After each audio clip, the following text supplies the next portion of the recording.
You don't have to. We'll speed through things. Yeah, Alex. They kept saying lesbian, and like, it's kind of like bi erasure. Like, there are bi people and pansexual people and omnisexual people, and like, I kind of feel like they were ignoring that in order to focus just on gay or lesbian. Yeah. Welfare. So the homophobia in sports goes through all of those different issues, not just on the, you know, minority of lesbian, but the minority of even further different sexualities and how those are expressed and identified. Yeah, Emily. I thought it was very interesting, and they addressed it at the end of the film, that to be an athlete, you have to be the opposite of what it is to be feminine. You have to be strong, fast, powerful, and that's a direct contradiction in what society likes to say to be female is. And a lot of that, like, in society, if you're strong, fast, and a woman, people will like to say, you dyke. And it seems like to me in that they're desperately trying to hide the ideas of homosexuality. Exactly, definitely. And we're actually going to talk directly about that.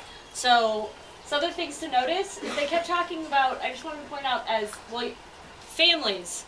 So, we're not lesbians, we have families. Lesbians have families. Yeah, right. FYI. So I put a picture up of my friends Leslie and Amanda. There's their cute little family. Aren't they cute?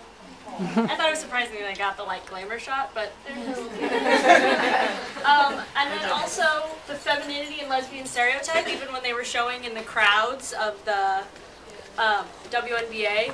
Hey, those short-haired ladies, they're cheering, they must be lesbians. So, you know, there are, hey, shout out to my femmes. There are lots of femme lesbians who don't necessarily show the lesbian stereotype on the outside, that that's what they are. That's also a stereotype.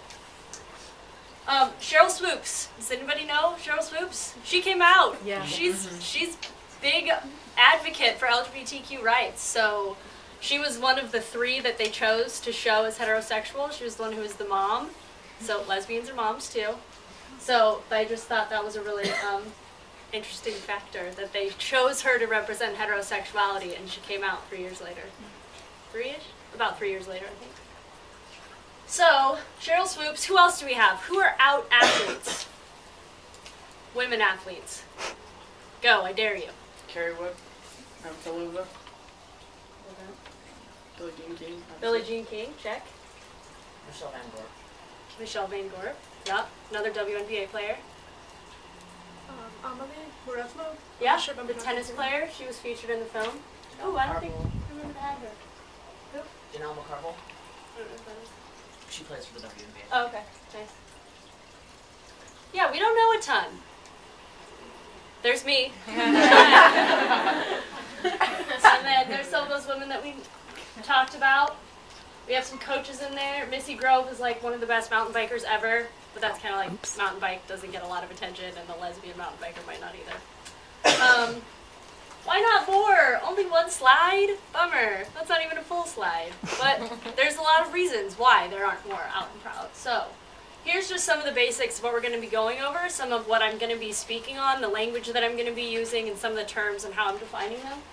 So, program, homophobia in women's sports. We cannot talk about homophobia without talking about sexism. That was already kind of covered in the video. We'll go into a little more depth.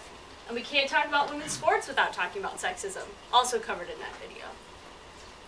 So, what do I mean when I say sexism? There's lots of different definitions. We could have an entire program on it. But what I'm talking about is the differing values, codes, and norms that are assigned based on gender. So what's that mean? Women. Soft, kind, mothering, pretty, dumb, weak, hate sports, love the shopping in the malls, etc. What about for men?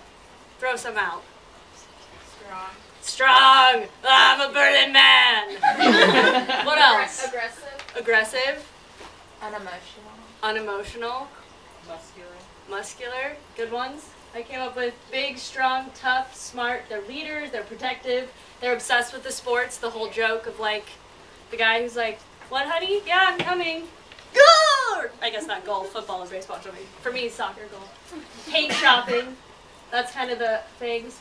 And then sexism, I'm also going to kind of be talking about that kind of idea of a real ideal woman, that society has this built-up idea of what a real ideal woman is, which is a lot of the stuff we've already talked about with women. But there's definitely the assumption that the ideal woman is straight. She's a counterpart to the man. She's submissive, pretty again, nurturing, supportive, good cook, good in bed but virginal. I mean, these are things that we know about society to be true and that we have a lot of us experience, maybe not pointed out all the time, but that's what that's kind of the ideal woman as society sees it. So, homophobia, I'm talking about that. Not the fear of homosexuals, as if you took it apart Latinly, you might think, but it has a lot of different things. Any negativity toward the LGBTQ community.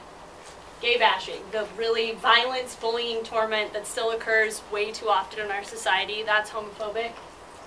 Lack of rights, kind of policy type stuff, can't get married, so, that's changing. Some states can't get married, a lot of countries you can get married, but, so that picture of the golfer in the wedding dress, that'd get in the way of the swing, but that was on the video, maybe in the future, having someone in a wedding dress won't mean only heterosexual, but at this point, a lot of people can't get married. Can adopt. Job safety and security. Mizzou does have sexual orientation in their non-discrimination policy, but there's a lot of places that don't. I think I don't know, the numbers keep changing, but I think it's 29 states you can get fired for being LGBTQ, identifying that way, having a picture of your family on your desk. Taxes, that kind of goes along with the marriage. We have to pay more taxes because we can't say that we're a double household, can't get married, insurance for car insurance, a lot of things. Visitation rights in hospitals, that's changing. Obama did that. Thanks, man. Follow through. Language, that's also homophobia. So when you say that's so gay, fag, that looks dykey, no homo seems to be the most popular recently of homophobic language. That really does lead to the lack of rights and gay bashing. Your language has power, so that is a way to homophobia, especially on the field. If you're in your team or you're in the locker room and people are saying that's so gay, that doesn't make it a safe environment for you to come out to your team or to be out on the courts and on the fields. And then finally, more policy, the discriminations. In classes, that can go anywhere from outright discrimination to you're given a poetry assignment, can you use the pronoun she or he in your poem, or do you have to work around it somehow? Because there is that discrimination. Are you going to get a C because you say your love poem's about a woman instead of about a man? Different ways that happens. At churches a lot, discrimination in jobs, and then from your family and friends. It's hard to lose your support group. Sports are hard. They're tough. What's the line from A League of Their Own? If it was hard, anybody would do it. You know that one? Sports fans? So, from family and friends, when you don't have your support systems, it really makes sports harder. You really need to have that support of you can do it and keep going. You need it from your team and your coaches and your administration, and you need it from your family and friends. Any questions so far? I'm going to randomly remember to ask you, but also just throw up your hand if you have one. So, like I said before, we can't talk about homophobia without talking about sexism. The LGBTQ community inherently challenges sexism, because sexism is the thing that keeps men and women in their roles, and just by being in an LGBTQ relationship, you're kind of messing with some of those roles. For example, who's the breadwinner, and isn't the point of relationships to make the babies? Whoa, you're messing with this typical gender roles. I mean, who does the yard work and who does the dishes? I don't know, you have to talk about have communication. But, some of these standards that happen, or nothing happens. I don't know, in our house, lots of laundry and dishes are done. Lawn is a mess. No, not really. But, there's these stereotypes, so who does that? And then we can't talk about women's sports without sexism. This is my favorite political cartoon of all time. Some of you may have seen it before.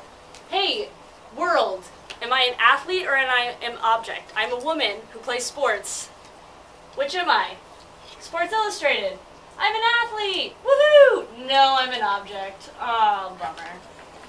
I just think this really illustrates it so well that sometimes we're seen as, yes, we're athletes, but then from the same media source that's starting to respect us, put us on the covers of these magazines that also has the swimsuit edition. If it's not a swimming, diving suit, I don't know what it has to do with sports. Sports Illustrated. That's my comment. So you're totally diving that. Those beads might get in the way. I don't know. Yeah, Alex. And there's also like the whole Vanessa yeah, that's a good thing going on. Yeah, Venus and Serena Williams with their own fashion. Yeah. And the body issue of ESPN, I don't do sports, ESPN or whatever It's magazine like best body or something. Yes, and all naked athletes.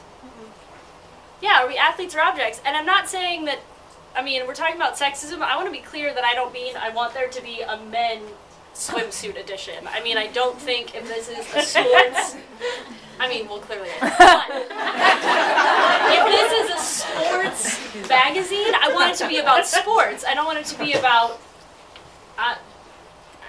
Beads. I don't want it to be about that. I want it to be about sports. Check. All right. So, athlete or object. So here's some things that get into the sexism of women's sports.